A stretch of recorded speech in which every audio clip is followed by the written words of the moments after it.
Yo, it's Millyz. Shout out to Mikey T, the fucking movie star, man. Report Card Radio.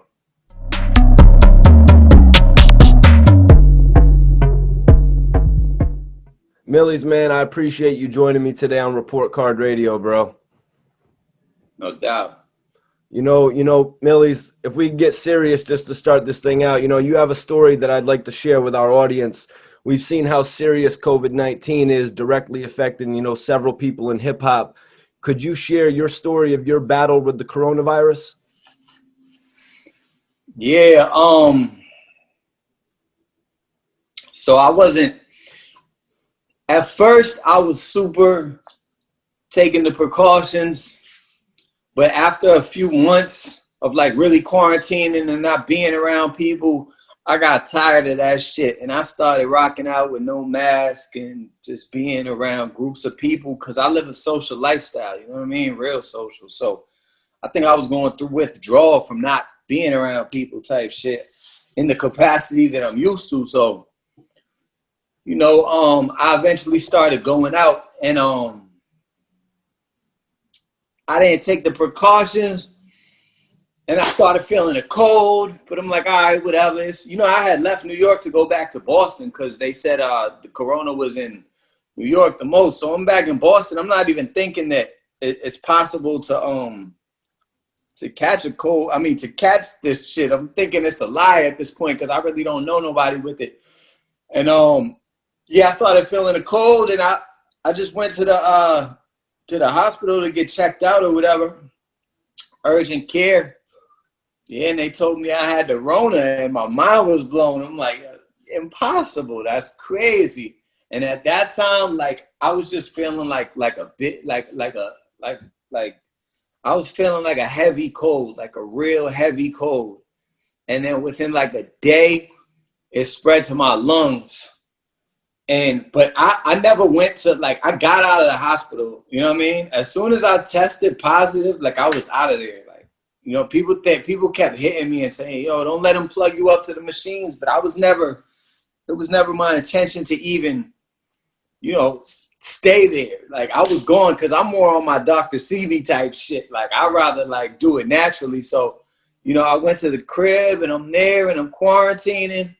And, I stayed there for 14 days straight. And the first week was crazy. Like, the first week, I started feeling like, I think like the third day, really, like, I realized my breath was to the point where I can't do FaceTimes anymore. So FaceTime calls were dead, and then phone calls were, all together. And my breath got so crazy. That third day and then the fourth day got even worse. And I'm doing every home remedy. I'm breathing. Anybody who really had COVID, they'll tell you got to take this pot and you put all type of lemon peels and ginger in it and all type of shit. Eucalyptus, and you got to boil it. Like, it's recipes that they won't give you, at the hospital and shit like that. But so I'm using my inhalers because I'm asthmatic. You know what I mean? I'm using my inhalers. I'm using the pot. Pepsid AC helps. You could Google that too. But I can't breathe, man. Like, I can't breathe for shit. So the fourth day it got super ugly. And I started thinking, God damn, like, if this shit gets worse, like, I started thinking about my music library and what I would want to drop if I die. Yeah, man, that shit had me thinking. I didn't feel like I was gonna die, but the possibility was there because it got so bad on the third day to the fourth day that I'm thinking if it keeps getting bad on the fifth and sixth, or the fifth is bad too. And I went like 3 days without speaking. I didn't speak to anybody. Like, I didn't use my voice for 3 days, the first time in my life. I didn't say a word because I needed to preserve my breath. You know what I mean? And then I eventually kicked it. But it was like, I fought that shit really, really, really hard. Like, from the time I wake up to the time I go to sleep, I fought that shit super hard. Like, that second week, my symptoms started easing up, but even after it's been lingering, man. I still feel like I feel it sometimes. I can still feel the muscles in my back that got hurt from it. And I had talked to a few artists that had it, during the time I had it, and they were telling me, they were like, yo, my muscles still ache, and I'm like, nah, there's no way, but that shit is real, man. But I caught it with 8 other people, and the other 8 people or 7 people, they didn't have any effects. They just lost their taste and smell. I was the only one who felt like I was about to kick the bucket. So, you know what I mean? Yeah, man. You know, when I seen you post that on the gram, I was really taken back. I was like, this is just like too serious. You know what I mean? What happened with Fred the Godson and you posting it? I'm like, this is too much. So I've really been keeping myself away from a lot of people. You know what I mean? I've been doing the interviews like this lately. But you know what I mean? What was it that you was doing out in New York, man? I know you guys be passing that Henny around. No, I was in Massachusetts. I was in Cambridge when I caught it. Okay. I went to Lawrence, Mass, shot a video, which if you know where Lawrence is from, that's like Nicky Jam and shit. It's like the Spanish section of Massachusetts. I went to Lawrence, then I went back to Cambridge. I went to the projects that night because this girl from around our way died, and I was just within that time, I probably came in contact with like 100 people type shit. Yeah, I be seeing your lives. I see how it goes on your lives.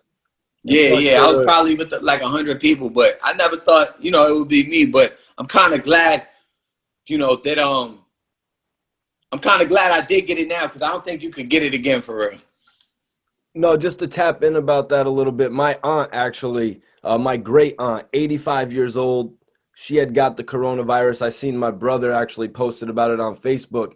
She got the coronavirus and she beat it. Still alive, healthy, you know what I mean? So that says a lot that an 85-year-old woman could actually beat it, man. So, but I'm just glad you're great. You're good, man. Your health is the most important thing, you know what I mean? You're out here changing people's lives every day, Millyz. Yeah, I almost didn't post it either. I actually hit my man Set Free and I was like, should I post? Should I tell people that I got COVID? Because, you know, I feel like a negative connotation comes with it. But I posted it and I got a lot of love, you know what I mean? And my shit was so severe. I was getting love, but I wasn't even checking social media for like 5 days. Like I was up, you know what I mean? But when I really got back around to checking it, I felt the love. Word. So, Millyz, man, let's talk a little bit about where you're from. Tell me a little bit about coming up in the game and growing up in Massachusetts. Yeah, so I'm from Cambridge, Massachusetts. Like, I'm born in Boston. I went to high school in Charlestown, which is a section of Boston. But I'm raised, everything I know comes from Cambridge. We're a smaller city. Boston is 96 square miles. Cambridge is like 7 square miles. We're the home of Harvard College and MIT. And so that accounts for about half of the whole city. And then the other half, there's about 25% rich people and 25% poor people living below the poverty line. You know what I mean? And so I came up there in a middle class family, I guess you could say. Me and my mother, you know what I mean? Me and my mother. And but I knew my pops, but he moved when I was young or whatever. I mean, I know my pops, you know what I mean? But he moved when I was young, so it was really just me and my mother. And yeah, that city taught me everything I know. That's where like Patrick Ewing's from. We got a lot of basketball players from there. Ben Affleck's from there.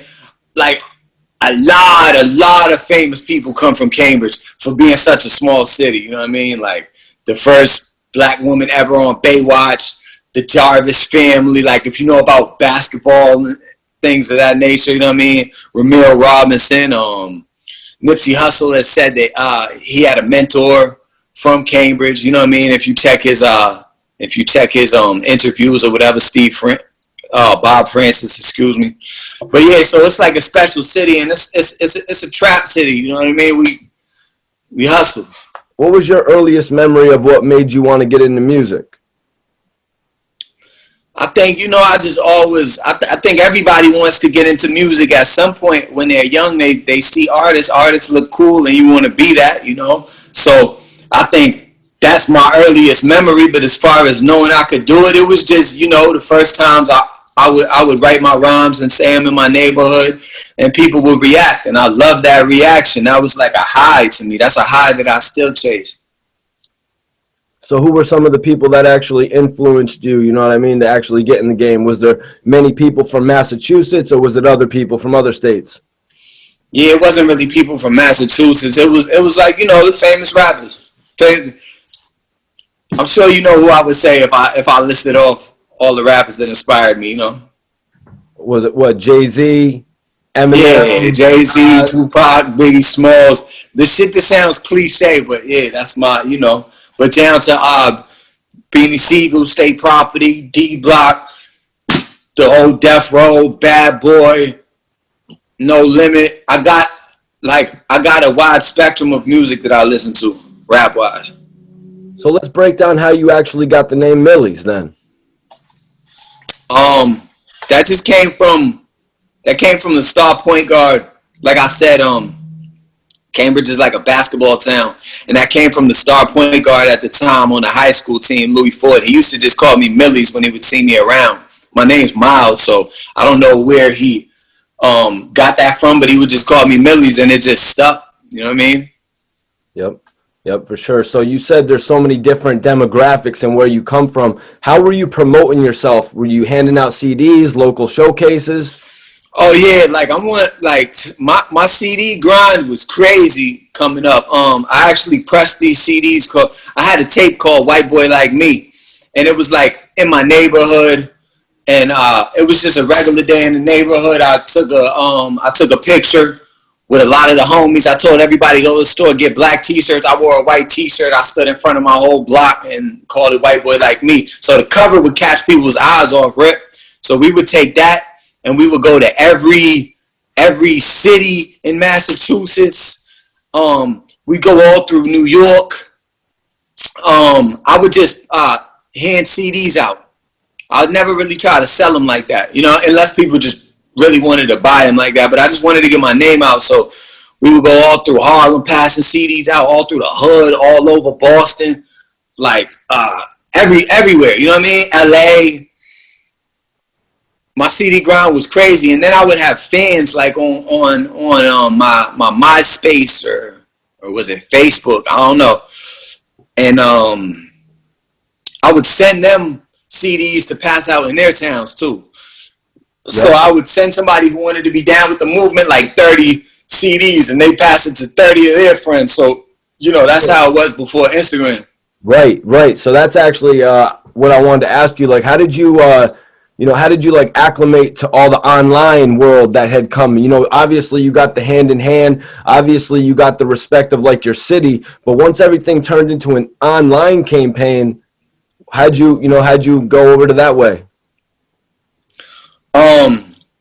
Well, I would have blew up crazy if I had the online thing when I was doing the White Boy Like Me brand, because there was nothing like that on the internet. I feel like I kind of missed that phase, and then I had to, you know, reinvent myself and really start understanding this whole Instagram thing.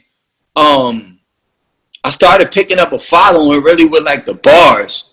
Like as far as getting to like cracking that 100,000 follower mark and all of that, that's all really off just high level rap, like going to different platforms and rapping. Right. They let me in the BET Cypher, you know, and I realized people really like this rap shit, and that's a way to really garner attention, you know, just giving pure skill, especially as a white rapper, because it cuts through everything and people gotta go, like, you gotta say he's nice at the end of the day.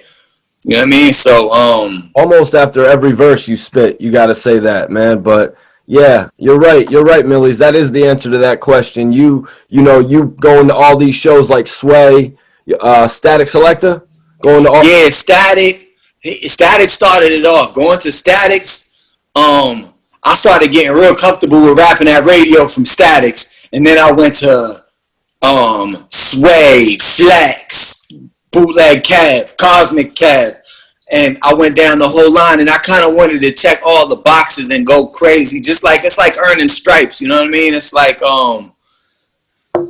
winning in every division, you know, as a football team. So through all this that you were building for yourself, how did you end up getting a relationship with Jadakiss? I met Kiss in like 2013, and I paid him for a feature at the time. because he was cool with my manager, and he liked the song a lot, and the song was going up. It's called The Plug. It's still on YouTube. You can go look it up. And I never wanted to be the person who just pays for a feature and then they just take the money and that's it. You know what I mean? Because I've done that to people before.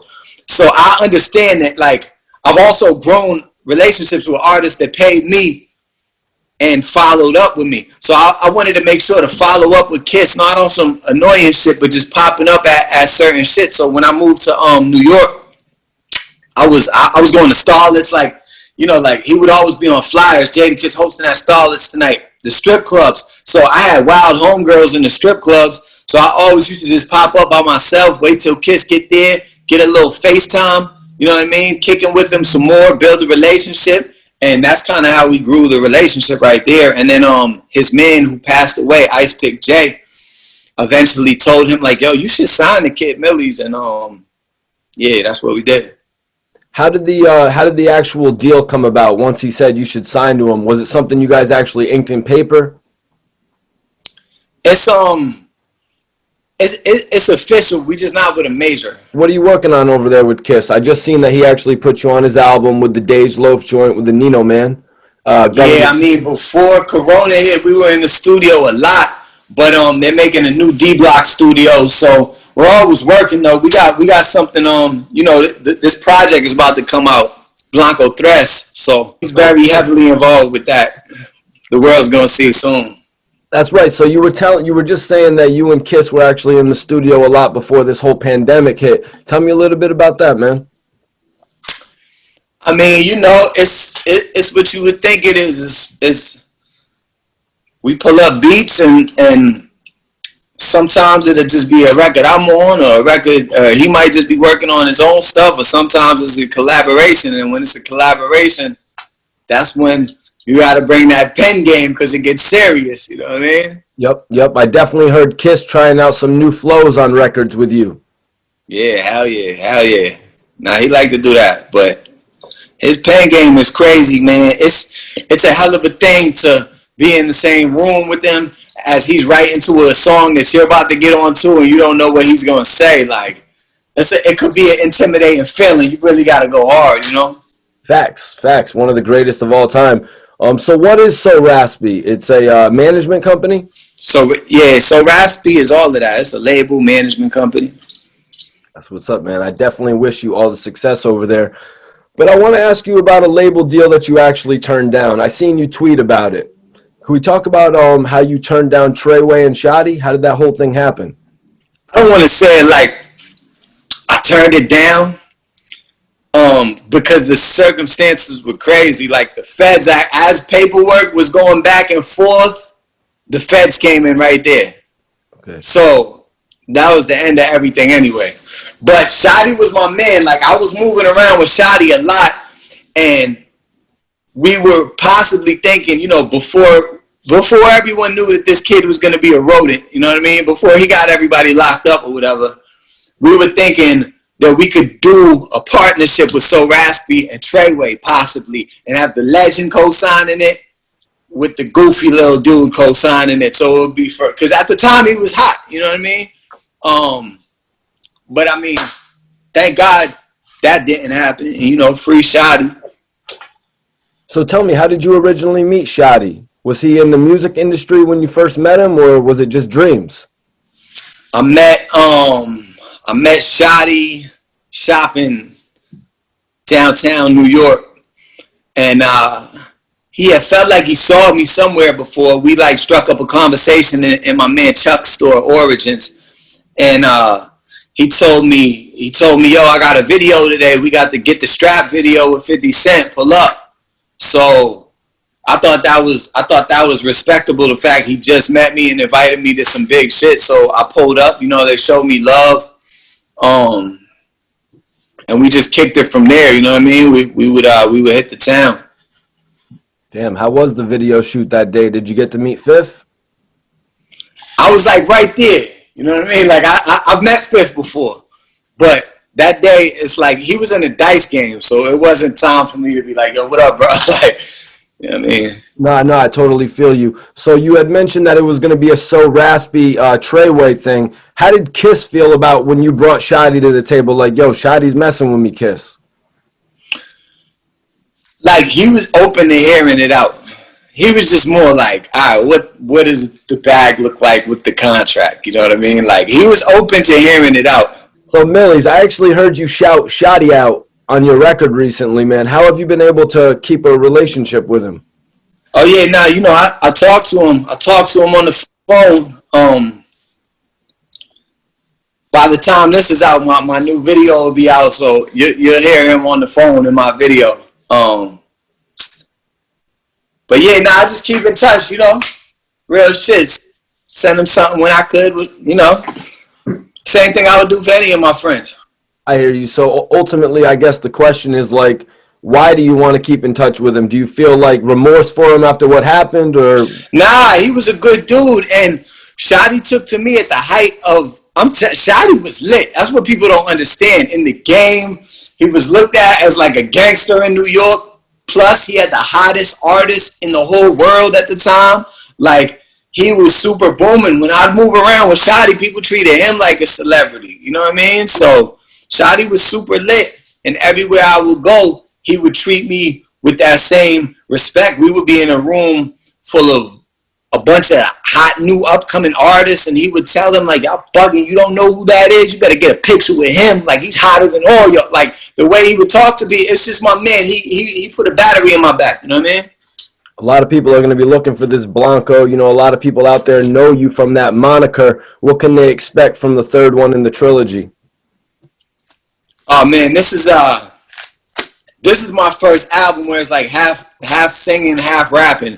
A lot of high level rap, but a lot of singing, because some of my melody rap songs took off more than ever. Like my song RLS about to hit 1 million streams on Spotify, like well over 2 million streams combined. So I got a lot of that in, a lot of the high level rap. I got some dope features on there, and yeah, man, movie time.